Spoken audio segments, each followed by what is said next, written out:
bread and 2 fish. Mình cứ thấy một cái em bé vô tích sự không có nghĩa lý gì cả, nhưng lại có 5 ổ bánh 2 con cá. And when Jesus got the little boy's lunch in his hands, he began to use it. Nắm lấy cái phần ăn trưa của em bé vào trong tay của Ngài, thì Ngài có đủ để nuôi cho cả cộng đồng. And one of the greatest miracles of provision happened on that day.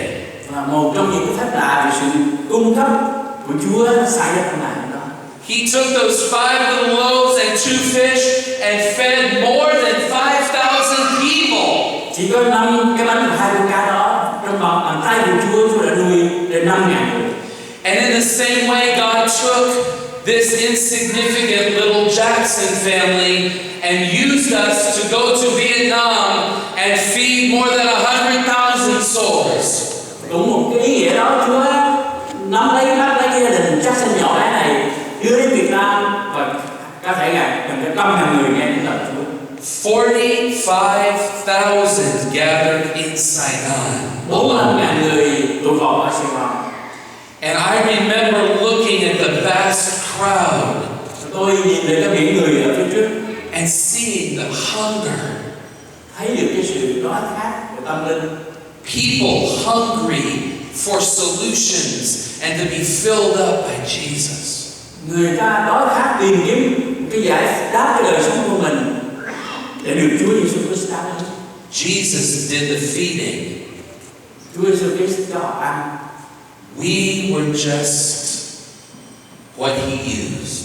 Chúng ta chỉ là phương tiện ở trong tay của Chúa để Chúa sử dụng mà thôi. Dr. Duck was asking the children yesterday about what they remembered most about being in Vietnam. Ngày hôm qua, một sư Đức có hỏi các em là đi Việt Nam các em nhớ điều gì nhất? Come on, you two younger ones. And the day that we woke up in the hotel in Saigon, you looked outside and what did you see? Just tens of thousands of motorbikes. And they were everywhere. What did you think of that? It's crazy.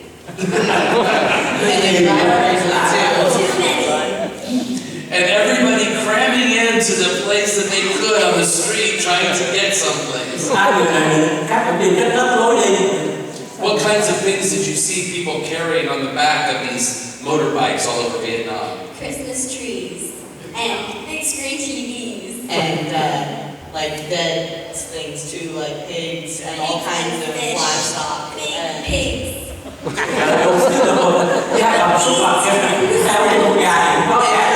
whole families on motorbikes too, like almost 5 people.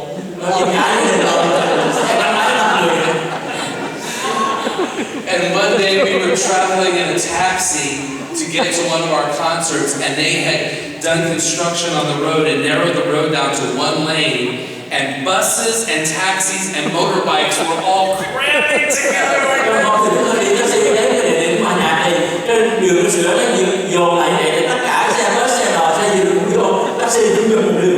And I was sitting next to my wife and I kept grabbing her arm because I was scared to death that somebody was going to get smashed.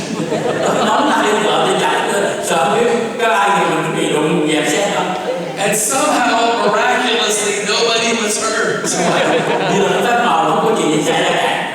But something like that would never happen in Los Angeles, would it? Well, we realized that it was really a different culture, different than anything that we had ever seen or experienced before, but we loved it.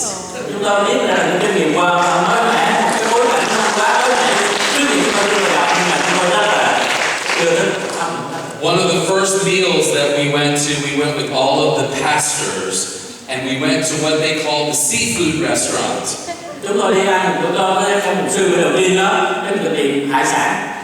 And in the tank that was right out in front of the restaurant, you could choose what you were going to eat for dinner.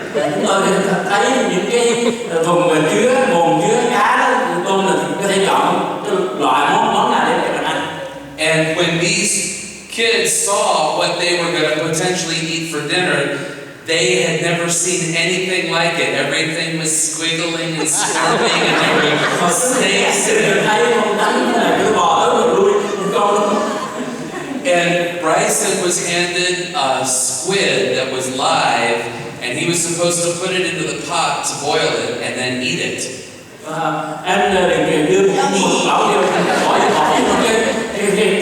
cái nồi này nấu. Chewy. And he said, they don't have anything like this at McDonald's. And one of the gentlemen that was there told us, he said, see, if Adam and Eve in the Bible had been Vietnamese, that snake that tempted Eve would have never lived because she would have eaten it.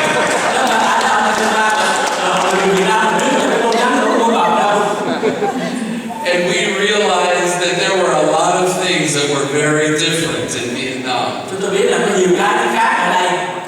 And we are looking forward to this year returning.